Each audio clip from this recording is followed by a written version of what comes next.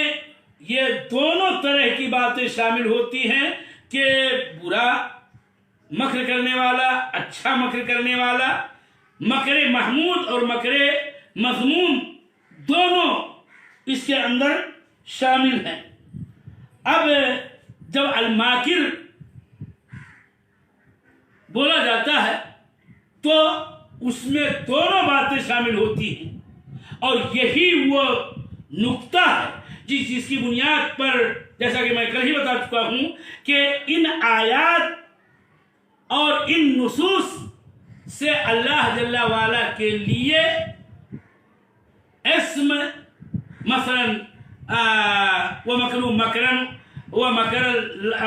وَمَكَرْنَا مَكْرًا یا وَمَكَرُوا وَمَكَرَ اللَّهُ سے اللہ تعالیٰ کا اسم الماکر نہیں کشید کیا جائے گا، نہیں مشتق کیا جائے گا، نہیں لیا جائے گا. ایسے ہی نہ القائد اور نہ المخادع نہ المسیح اور اسی قبیل سے مرید وغیرہ. اس لیے کہ فاعل پر ال داخل ہونے سے استغراق کا جو معنی آتا ہے تو جو مکر میں دونوں احتمالات حسن اور مکر سیئ یا مکر محمود اور مکر مذموم دونوں کا ہوتا ہے، وہ دونوں کو شامل ہوتا ہے. اسی لیے اللہ جل وعلا کے لیے ان نصوص سے اسما کشید نہیں کیے جا سکتے، بلکہ اللہ تعالیٰ کے اسما کے لیے ضروری ہے کہ نص صریح وارد ہو. اور یہ نقطہ میں قاعدے کے طور پر پہلے ہی بتا آیا ہوں کہ باب افعال میں باب صفات سے زیادہ وسعت، میں باب اسما سے زیادہ وسعت. یوں گھما کر کے آپ کہیے کہ اسم کا باب یہ صفات کے باب سے تنگ تر اور صفات کا باب افعال سے تنگ تر، افعال کا باب اخبار سے تنگ تر ہے. اسی لیے اللہ جل وعلا کے افعال یا صفات سے اسما کشید نہیں کیے جائیں گے، نہ ان کا اشتقاق گا. وبهذا القدر نكتفي بهذا البحث إن شاء الله، وأظن أن فيه كفاية، والله أعلم. ونسأل الله التوفيق والسداد، وصلى الله